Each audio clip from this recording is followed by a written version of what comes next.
So today's Coach's Corner, I'm really excited because I get to share the first story on this one. This one rolls in. It's a scenario. I'm actually not going to share names because this was a private coaching session. However, one of our real life clients owns a booming on the outside dog boarding daycare facility. We're talking they're running 100 to 150 dogs through their facility on a daily basis. On the outside, it looks massive and impressive and highly successful. But what we're talking about today is the toxic pricing on the inside of your business you don't always pay attention to. And a lot of you guys don't know how to run easy formulas on this stuff. So today we're going to be talking about whether or not your pricing is actually shooting you in the foot. So in this particular situation, I was running a pricing check to look at a possible increase going into 2020 for a client. And a lot of you guys know that, looking at your prices and possible increases are always a healthy thing.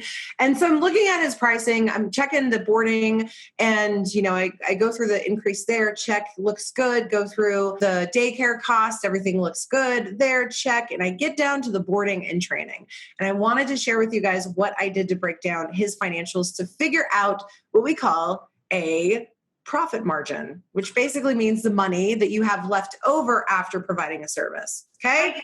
Maggie, those are some fancy learning words. There are some fancy words. There's some fancy words that make a huge difference, though. We want to have big, robust margins, not skitty, itty-bitty, teeny tiny, yellow polka dot bikini margins. I don't know. I just made that up. Anyway, we want healthy margins. Otherwise, what will happen, and just like in this client's case, they're busy as a motherfucker, right? Mm-hmm. And they have enough volume that the volume of the company was actually covering up from a very toxic pricing structure that they have in their board and train. I'm going to break down how I figured out that their profit margin was only just over $2 every single day that they have a board and train dog. And I think I actually don't have the numbers down in front of me. I should, but that's okay. You guys can pull out your calculators.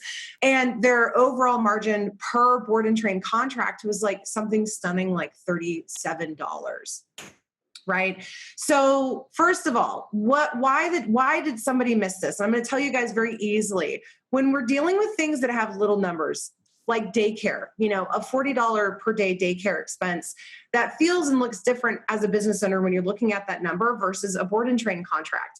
Their board and train contract, so their boarding costs are $40, were $40. We've actually raise them. But then when I went back to look at their training, their average cost was $1,700 for a 2-week board and train. Now, here's where the problem came up, right? So the board and train contract is a much higher number. It prevents people from looking deeply at that number. So all I did is I took that board and train cost and I first removed any expenses that they naturally incur. Things like those of you guys that buy collars and leashes or goodies or even gifts or things that you want to be able to give back to your clients, the expenses on that board and train contract needs to be taken out. So I took that out and I took that remaining number, which is very easy to do for you guys, and I multiplied that. This is not complex math. Divided it by the number of days in the program, right? So that would be 14. So it was a $1,700 board and train contract. I removed $600 of expenses, and then I divided that number by 14 days. That gave me in this case, their average cost per day, right? And so very easily I was able to then remove the cost of boarding, which was easy to find, $40 for boarding. Mm-hmm. What was left was that $2 and some change profit margin. Simply breaking it down in that way for this client was huge. Because at first it was like $1,700 to them in their area felt like a comparable or fair number to be charging for board and trains. But when we broke it down to what that profit margin actually looked like, all of a sudden he had the realization very quickly that, holy shit, they're not just, the profit margin is not just that, they're actually losing money because they have to pay higher expenses for payroll because you need a higher quality employee to train the dogs to make those contracts. Whatever your actual costs are, you have to keep that in mind and be able to go back to a basic business and personal budget, which is a whole different topic that's been in Coach's Corner a lot recently, is having a basic understanding and knowledge in running your business expenses. Very, very critical. We find most people aren't doing that adequately. Yeah, totally. And I feel like this is something that there's not a lot of awareness around. And I'm trying to say it delicately. Like, I feel a lot of entrepreneurs are budgeting as a 9-to-5er. And there's a total difference between, okay, you have your own personal budget, like your daily living expenses, your kids, your family, your home, or whatever. And then you have your business budget. So when there's like this like mesh and cohesion of everything all mixed together, that's where you get really fucked up, like not fucked up, but tripped up in the finances. Mm-hmm. And what Maggie has created, what Maggie's so good at, like she's about to go through my fucking personal fucking budget, like my personal banking and shit, is you have to start looking at the numbers. And also this is something that is taking me a long time to get awareness around it. I'm finally at a place is looking at them without emotions too. Does that make sense? And looking at them for the numbers, the binary, what they are at the end of the day. So yeah, well, it's the words I feel that should never be in the conversation around your programs and pricing. Yeah. Oh, I feel like that's too high. Well, what do the numbers say? You guys as entrepreneurs, and as Kristen was saying, there's a difference between being an entrepreneur, owning your own business, and being a 9-to-5er. A 9-to-5er means that you're on what's called a fixed income. No matter how sick you are that week, no matter what happens, you're earning the same amount week by week, month by month, year by year. That might adjust quarter to quarter if you get a raise or something, but it's a fixed income. It doesn't change. Maybe you might get a bonus, but again, you're not in control over those things. As a business owner, you're literally in control over the assets. You bring in as much as you personally are smart enough to do in terms of bringing value and then organizing that business around your value. Yeah. And so when you don't run basic numbers like this on your programs and pricing, and most of you guys just don't know how. It's not that you purposefully opted out. It's that nobody's fucking sat down and taught you any of this shit. You might be aware that you need to learn more, but like, where do you go? Especially when it comes to this kind of, this specific style of business. Yeah. It's an imperative first step in running those basic numbers is, well, how much do you need to know? How much does your business need to make anyway? Right? How much do you need to bring in to even get to the other, steps in what you want to achieve? Do you want a facility? Do you want to buy property? Do you want to, save up to get a new used car or whatever the case is? You've got to pre-plan those things.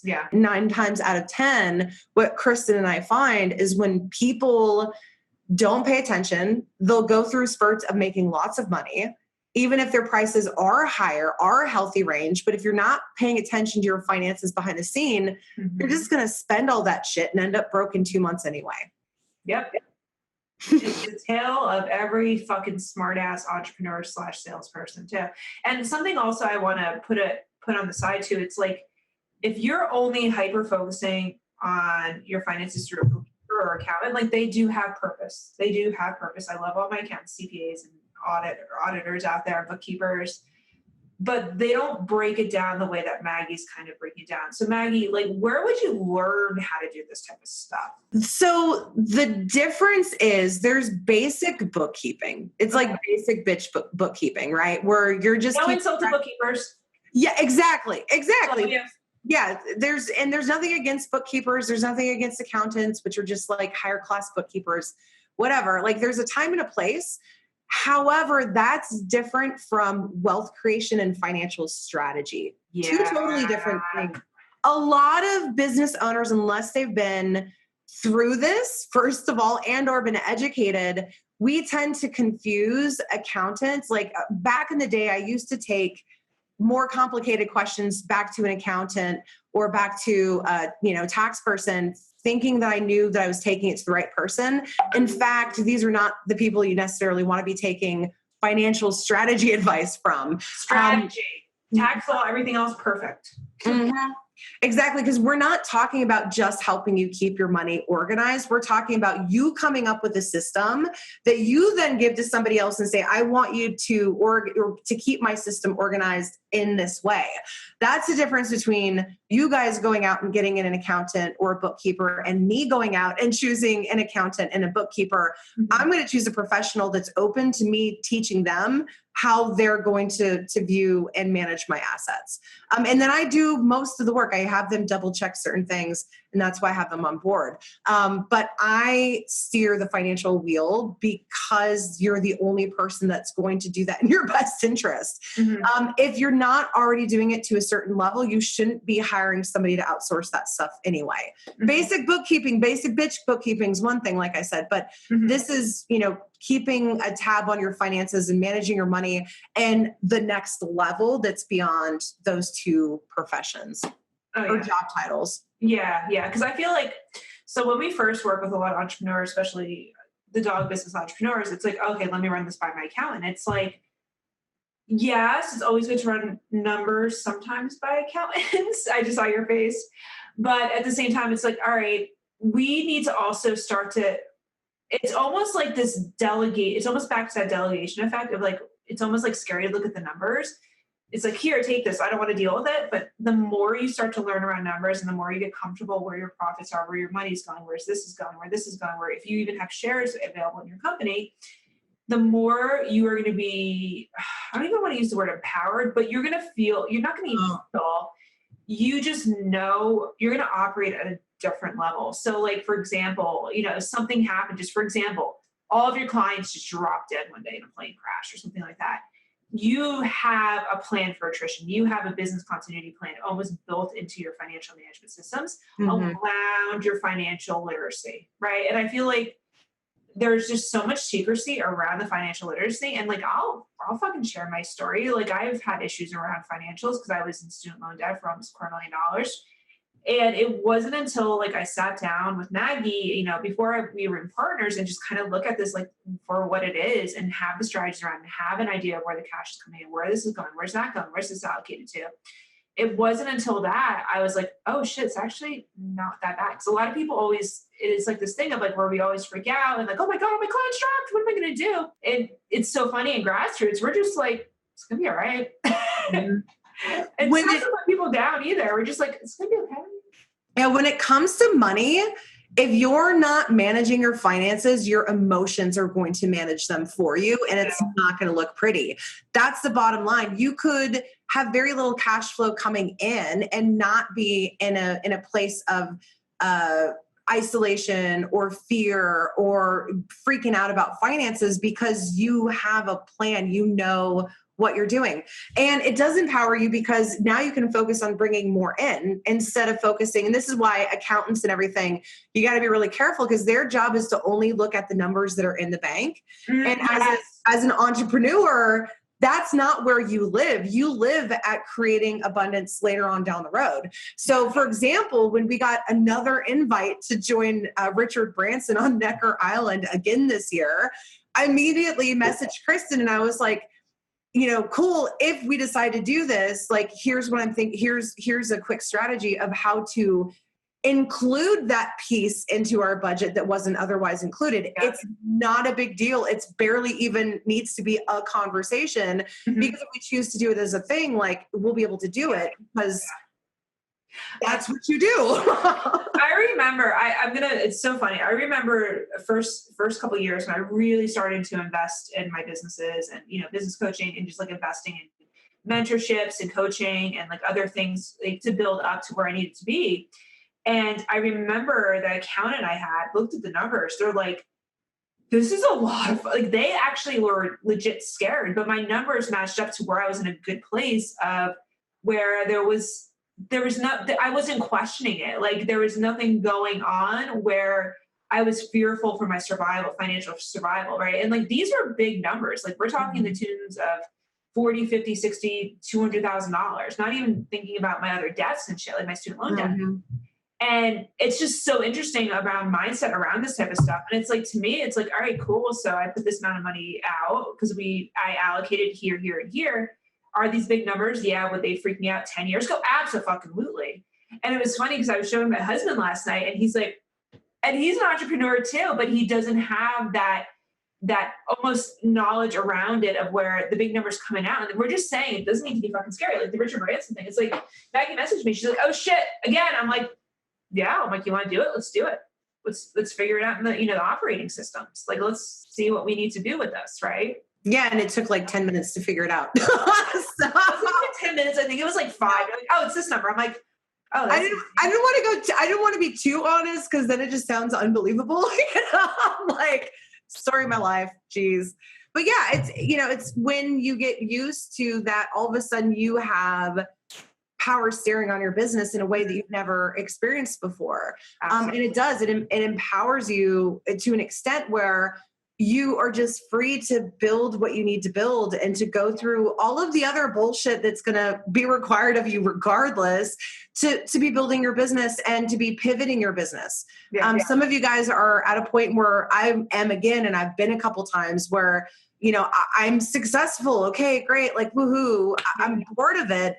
What's the next thing that I am passionate about that I do want to take a risk on and reinvest back into that makes sense on the side? Because, why not? Actually, that's a conversation I've not yet started with you, Kristen, but that's one thing I want to recommit to and spend more of my time on, speaking of finances, is giving back in 2020. Yeah. Because you have the time to reallocate to that. You have all of the control in the world over your business and your finances. You are the only factor in any of this. So figure out what you need, stabilize your shit, and double check your numbers on your pricing to see if you're even charging enough to survive.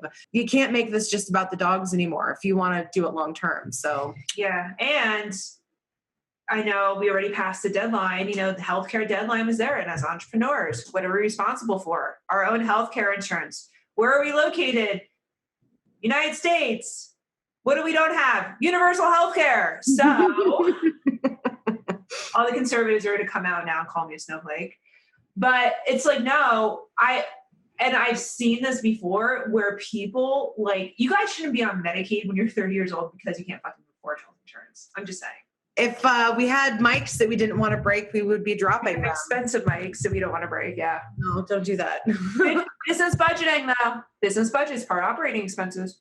Yeah. Well, and that's a whole different cup of tea that I'd almost like to go back to your finances. So many people prioritize stupid ass shit above reinvesting back into their business, which is crazy to me, or reinvesting back into yourself.